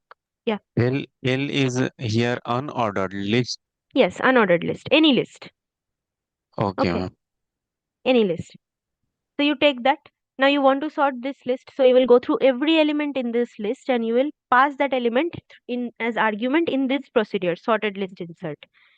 What is this procedure doing? It is taking that element and inserting it into its correct position in sorted list. Okay. So at the end, when you return sorted list, this will contain all the elements from the original list L in a sorted order. Understood? See, the actual Yes, ma'am. insertion, in the actual insertion sort procedure, you don't have to do anything. You just have to traverse through the original list and call this procedure every time. The main work is being done by sorted list insert procedure. So if you understand this procedure, then your job is 90% done. Okay. This is insertion sort. Any question? Any doubts? Anything? No, ma'am. For everyone, it is clear, right? Because please make sure this is clear to you. If it is not clear, then you will have even more problems when you do lecture 6.5, 6.6. Insertion sorting has to be completely clear. Okay. There is also a good tutorial on this. Madhavan sir has recorded one lecture on this. It is titled Pseudocode for Insertion Sort. Go through that lecture also one more time. Sir has explained very nicely. Okay. So in summary, whatever we saw is that sorting is an important pre-processing Ma'am, step. Yeah. ma'am, could you once again go for insertion sort the last procedure? Once again, could you? Yeah, this one. My This one. mic wasn't working. Yeah, look, what is happening here is first we have an empty list. Okay, sorted list. We took an empty list. And what we are passing as parameter in this procedure is this list L, which is any list. Okay, unordered, jumbled, any list that we want to sort. Okay. So what did we see in insertions sorted list insert procedure? That we can take any element and make sure that it is placed in the correct sorted position in an empty list. Right. And we can add elements to that list. But every time an element is being appended to that list, it is in its correct position by using this sorted list insert procedure. So this thing only we are utilizing here. First, you initialize an empty list called sorted list. Then you go through every element in your original list L, which you want to sort. And every time you pick an element Z, you are going to pass that Z as argument to this sorted list insert procedure. What this is doing, it is appending this Z element into the sorted list in its correct position. So once you are done going through all elements in L, I can surely say that all the elements in L are now placed in their correct positions in sorted list, since we use this procedure sorted list insert. Right? Yes, ma'am. Ma'am, is this the same procedure which we have done before? It's just copy No, paste, you're like just calling it's that. You're just calling it's sorted list. okay, Insertion understood, ma'am. sort, insert. I told you that this sorted list insert is just a part of insertion sort. It is the most important thing. Insertion sort procedure is just about calling that procedure, nothing else. Okay. And at the end, you will return the sorted list. That's it. Okay. So see, sorting is an important pre-processing step. That means this sorted list insert, this procedure, this is just a part of your insertion sort, but it is the most important part. This is where we do the actual sorting. And insertion sort is what? It is a natural sorting algorithm. Okay. So these things, if you go, like I said, just you can explore in YouTube what other sorting algorithms are here. I will tell you that if anyone checks out, after insertion sort, you can check out selection and bubble sort. Okay. These two are pretty similar to insertion sort. So you can check them out. It will just help you understand better. So we repeatedly insert each item of the original list into a new sorted list, and we assume that the list is sorted in ascending order. Reverse the comparisons to sort in descending order. So if you just want to do this descending order. So instead of writing x less than z, you try x greater than z. Okay, just reverse the condition. And then if you append, it will be in the reverse order. If you understand the working, then you can do it in any order. Ma'am, one doubt, ma'am. Hmm. Ma'am, now can we start data structure through the YouTube lectures or book? Now can we See, start? data structures, I won't tell you to if you are familiar with any programming language as such, like if you know C or Python or anything, then starting data structures will make more sense, because just doing CT is not enough. CT is very basic foundation. Data structures is very complicated. Okay, so I would suggest that first you learn a programming language properly, like Python. Once you're done with Python, then you can start data structures. Then you can implement those things that you learned. Data structure is what? Data structure is just a container for data. Any type of container, like list. List is what? It is a container for data, right? It is a structure in which we are storing elements. Similarly, you will learn about dictionaries in the next week. Those are also containers for data. Any type of container for data, it is known as data structure. Okay, so there are various different types of data structures. But what is the point of learning them if you can't implement them, right? If you can't write the code. Data structure is all about coding. You have to code those things that you are learning, the concepts. Like this type of insertion sort, selection sort, these things you have to code on your own. For that, you need a programming language. Na? So you first learn a language, then you go for DS. I said to check out the other sorting algorithms. That is, if you're interested. Okay, then you can check out. If you find it difficult, no problem. First learn a language, then you check out. Fine. If we have learned C++ language since I was having computer as my subject in 12th standard, so it Yeah, will be easy for me. yeah. Then you can definitely start data structure. C++ is also an object-oriented language, so Yeah, definitely. I was having data structure as a chapter in that standard. That's why I'm asking. You can go for it. If you know the Okay, language, go for it. Yeah. okay. Thank you so much. See, language is what just a way of implementing, right? If you can't implement, then you won't find interest in the subject. That's what I'm saying. If you still want to check out what are the concepts, how things work, sure, you can check out. But I would still suggest that learn a language first. Yeah. So, any doubts from whatever we learned in week 6 so far? Anyone? All right. Look, after this, in only this is basically whatever is covered up to lecture 6.4. Okay. 6.5, 6.6, what is happening? I'll give you a little brief. So, there we are going to explore an idea that if a student, like I said, right, that we can assign grades to student. Once you know how to sort a list, then we can take quadrants, uh, quarters like this. Let's say I have a list of 40 people. Okay, and their marks are all in sorted order. So I can take quarters like 10 people like this. That is, I want to give the top 25% A grade, then next 25% B grade. This type I can do, right? This type of an analysis. So what they're saying is that if a person has scored A grade in math, okay, then what is basically, is it possible that that person has also scored A grade in physics?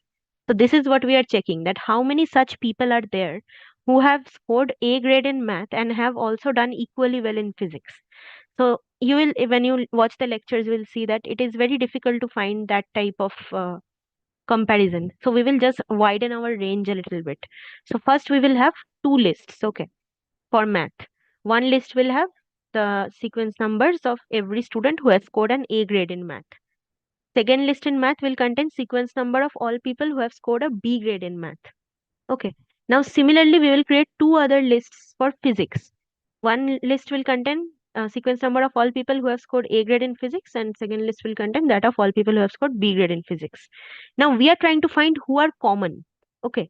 Like if some person has scored a B in math, okay, then we are trying to see that if that person has also scored a B or above in physics, or if some person has scored a B in physics, has he scored B or above in math? How this will work? Okay, that is what lecture 6.5 and 6.6 is about. So first go through the lectures. In the next class, we will take up those two lectures. All right. Yeah, ma'am, if you're done, could you go to week 5 activity questions? Which activity? Ma'am, 5.5, the last unique point I couldn't understand. You said unique thing. What is that unique elements? See, this just, you can see my screen.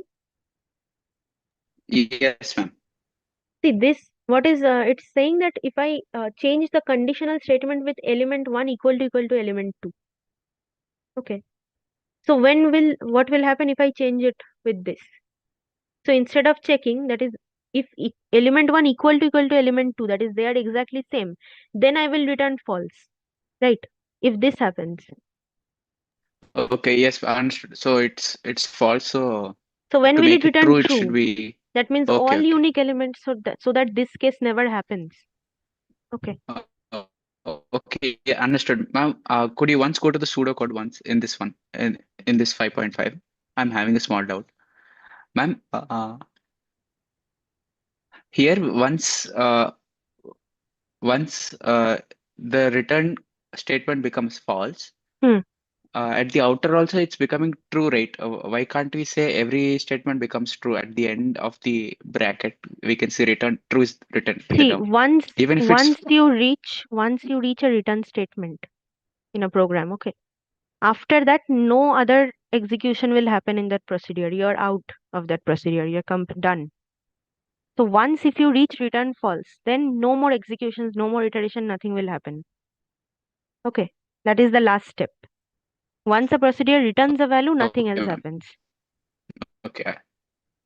Ma'am, yes, ma'am. 5.6 second and third questions could you discuss? Ma'am? Right.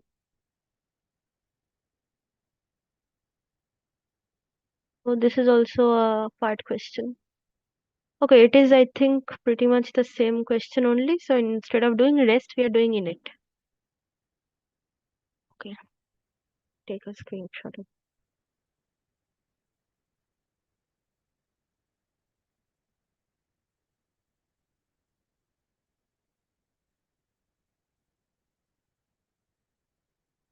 Is this checking for palindrome?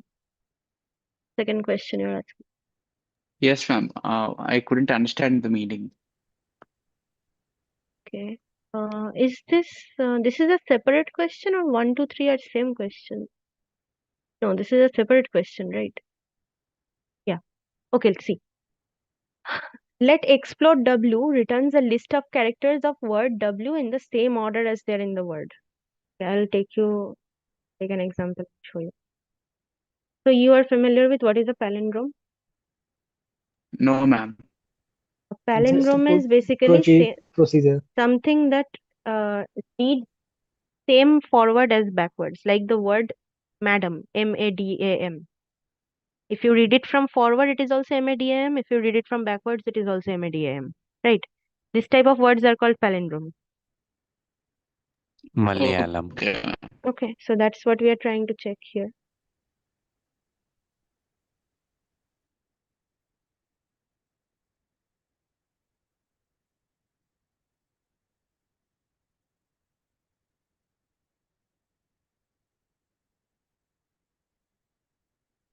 Okay, can you see the screen? Yes, ma'am. No, the person who asked, who is first. Yes, ma'am. Okay. See, explode W returns a list of characters of word W in the same order as they are in the word. Okay. That means if thinking is the word, it will return like this. T-H-I-N, like whatever order it is coming in, it will return that only. Yes, ma'am.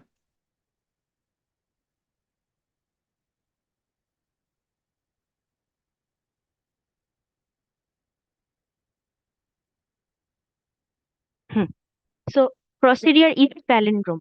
So this is basically checking whether a word is a palindrome or not. Okay. So if I take the word this M-A-D-A-M, if this is our word, this is a palindrome, correct? It reads the same forward as backward. Palindrome strings can be anything. Okay. Like if I just write this string, YXY, this is a palindrome string, right? Similarly, Malayalam also. palindrome Yeah, Malayalam also.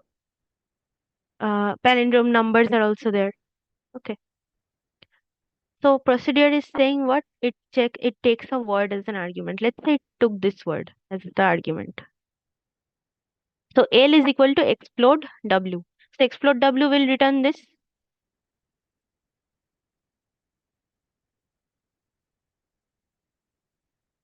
Right? This is what explode W will return as a list. Correct? Yes, Now ma'am. while length of list is greater than equal to 2. Okay. So no word that has only 2 characters will be a palindrome, right? Unless both are same characters. Correct? So at least 3 Yes, ma'am. characters should be there in a palindrome. That's why this condition greater than equal to 2. Okay. So if this is the word, first element 1 is having first of L. So what is element 1? M. What is element 2? Again M. Right? That is Yes, ma'am. last of L. So if element 1 Yes, ma'am. is not equal to element 2, so if the first and last letters are different, then we can definitely say that it is not a palindrome. Yes, ma'am. Right? So at that point, if you find this match, then you immediately say return false. That means I will do no more iterations. But if it is true, like in this case, element 1 and element 2 are same. So this if block will not exist. L will be changed to what? Init rest of L. That means I will basically take out the first and last element. This is how you check palindromes. You first check the first element with the last element, then the second element with the second last element. Okay, this is how you will check. Because the ordering should be same, right? The first element and last element should be, the second element and second last element should be like this. So I will remove the first and last element since I've already checked for them. So what is L now? What is rest of L? You remove the first M.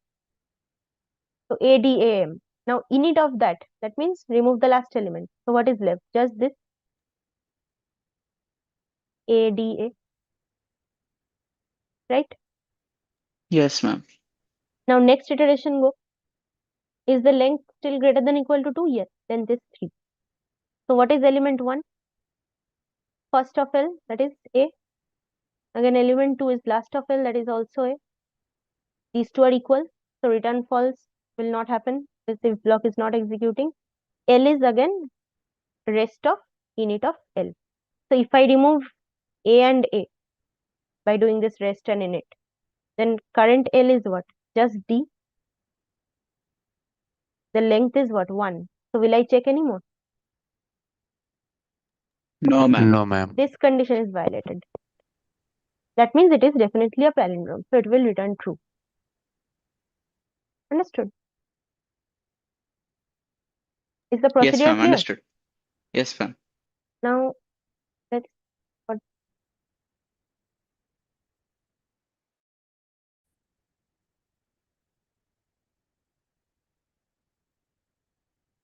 so is palindrome will return true if W is a palindrome, right?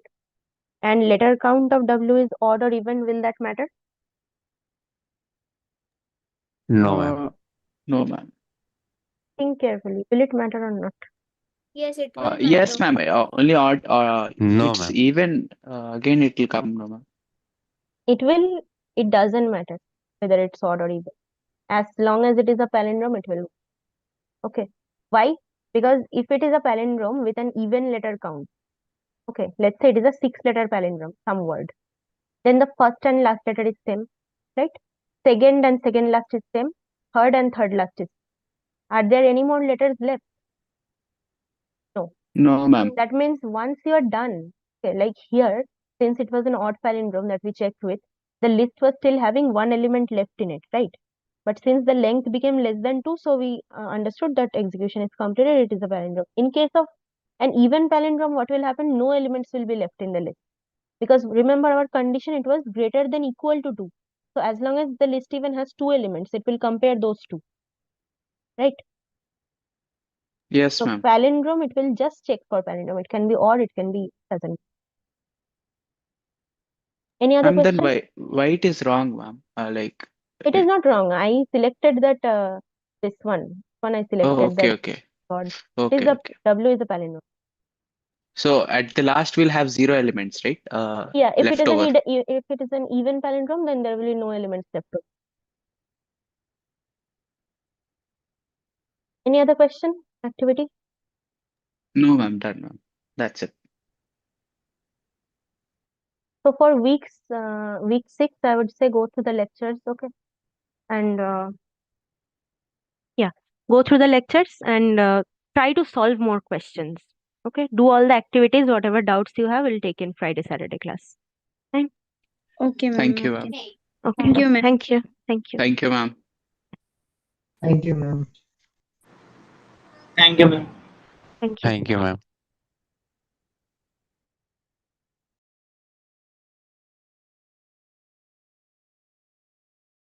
Okay, ma'am. Bye.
Hello.